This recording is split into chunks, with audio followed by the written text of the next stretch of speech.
उसका धन्यवाद मुझे मिलने की बजाय सिद्धार्थ जी को देना चाहता हूं कि उन्होंने मेरी बात को मानते हुए और उस समझौते पर मजदूरों के बारे में उदार दिल रखते हुए आपने एक बेहतरीन जीवन स्तर मजदूर का उठाने के लिए छोटे उद्योगों के परिदृश्य में देखें तो एक बहुत अच्छा पहल किया आपने, इसलिए मैं आपको साधुवाद देता हूं, धन्यवाद देता हूं। मांगीलाल जी को बताना चाहता हूं, मांगीलाल जी इस फैक्ट्री के भी कठिनाई का दौर बहुत लंबा चला था और आपके पिताजी और माताजी बहुत ही देवता तुल्य इंसान है। विषम परिस्थितियों में उन्होंने सर्वस्व दांव पे लगा दिया, लेकिन इस उद्योग को चलाने का जो संकल्प उनके मन में था, और मैंने दिल्ली भी उनसे मुलाकात की, यहाँ पर भी 2-3 बार वो आए, और जो विषम परिस्थितियों में जिस उद्योग को यूँ कह सकते हैं कि पानी में डूबे हुए को एक उंगली का सहारा मिलता है और उस उंगली से पकड़ के बाहर निकालने वाला इस उद्योग के साथ वो एक तरीके से अपन उसका उदाहरण दे सकते हैं। तो मैं इस मौके पर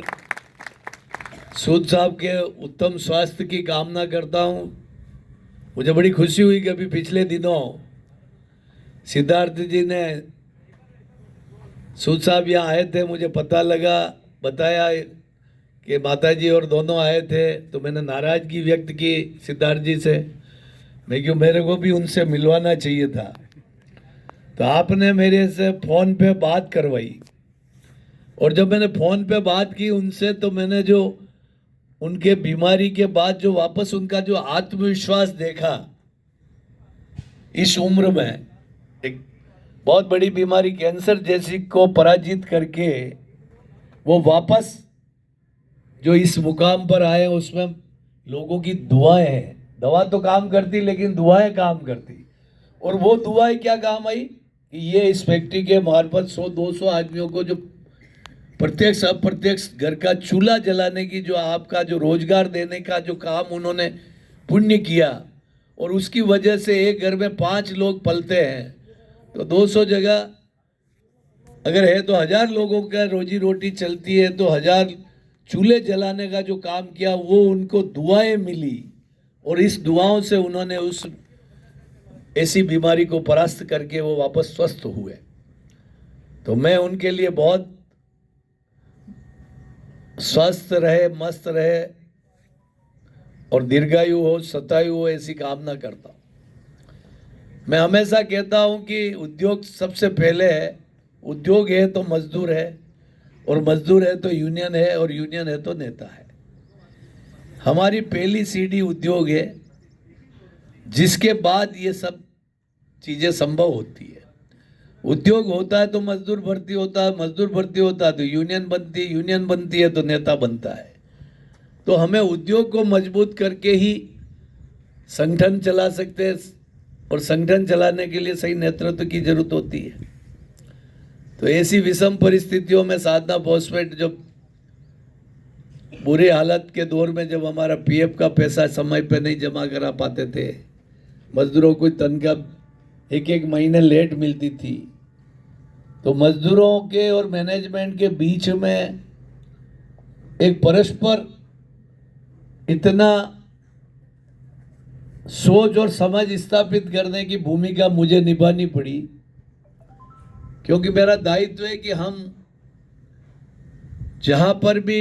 मजदूरों के प्रतिनिधि के रूप में काम करते हैं, तो मजदूर को सत्य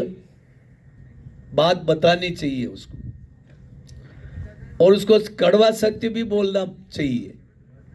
अगर हमने कड़वा सत्य नहीं बोला तो कभी कभी वो कड़वी दवाई जो काम करती है इंसान की जिंदगी को बचाने का, वो अगर हमने नहीं बोली तो वो इंसान की जिंदगी खतरे में पड़ जाती है, उद्योग की जिंदगी खतरे में पड़ जाती है। तो ऐसा बोलना पड़ता है, क्योंकि आज कंपटीशन का दौर है, आज उद्योगों में प्रतिस्पर्धा है, और फिर हर चीज की रॉ मटेरियल कीमतें बढ़ती जाती है, बिजली का पैसा बढ़ता जाता है, गवर्नमेंट की गाइडलाइन बदलती जाती है एग्रीकल्चर के लिए। ये कृषि आधारित बिजनेस है। इन सब परिस्थितियों में सिद्धार्थ जी 10 फ्रंट पे संघर्ष करेंगे। बाहर मार्केट में कम संघर्ष करना है, गवर्नमेंट डिपार्टमेंट से संघर्ष करना है, फिर अंदर जाकर एक घर ऐसा होता है कि जहां पर अगर मजदूरों का पूरा सहयोग मिले तो बाहर तो आदमी संघर्ष कर ले, लेकिन अगर आंतरिक संघर्ष अंदर भी करना पड़े तो फिर वो आदमी टूट जाता है और फिर वो सोचता मैं किसके लिए करूं, जब मुझे अंदर मेरे परिवार के लोग ही मुझे अगर संघर्ष करा रहे हैं तो मुझे ऐसा उद्योग चलाने की क्या आवश्यकता। वह आदमी टूट जाता। तो ऐसी परिस्थिति में हमें अंदर से इनको इतनी ताकत देनी और ये कहना है कि आप बाहर जितना भी संघर्ष करना हो करिए, फैक्ट्री में अंदर आपको हमको कोई प्रॉब्लम नहीं आने देंगे, हम उद्योग को अच्छा चलाएंगे। ऐसे विचारों के साथ हम आगे बढ़ सकते हैं। और मुझे खुशी है कि आज यहाँ पर यूनियन और मैनेजमेंट के परस्पर मधुर संबंध है। हल्की कोई बातें मजदूरों के लिए,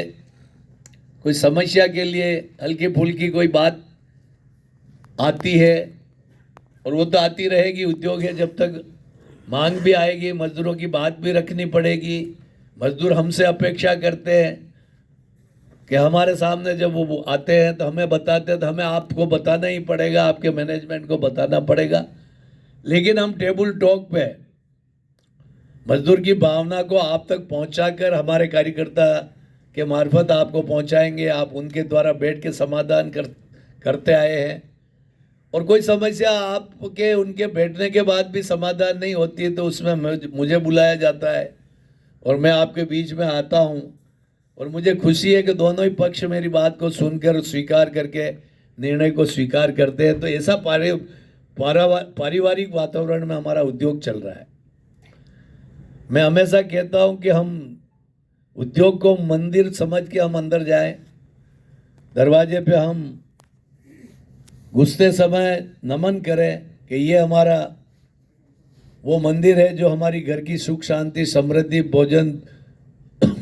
दाल पानी व्यवस्था सब यहीं से होती है। ये वो भगवान का मंदिर है और मशीनों को हम भगवान रूपी मूर्ति समझे, मशीनों को मूर्ति के रूप में भगवान मानो कि ये हम मंदिर में आए हैं, मशीनें हमारी मूर्ति है, भगवान है, हम पूजा करने के लिए आए और अपन श्रमिक नहीं, हम सेवक है। हम सेवक बनकर जैसे मंदिर में पुजारी सेवा करता है वैसे इस मंदिर की मूर्तियों की पूजा, मशीनों की पूजा करके हम उसको सेवक बन के साधना करें। मैं विश्वास दिलाता हूं कि जो सच्चे मन से इस भावना को लेके चलेंगे उनके घर में सुख समृद्धि, उनके बच्चे अच्छे पढ़ लिख के योग्य बनेंगे, काबिल बनेंगे और उद्योग में भी उन्नति होगी और उनके घर में भी खुशहाली रहेगी। ये मेरा अनुभव है जो प्रैक्टिकल। और मैं हमेशा कहता हूं कि आज एक किसान सुबह उठता है 5 बजे, गायों का काम,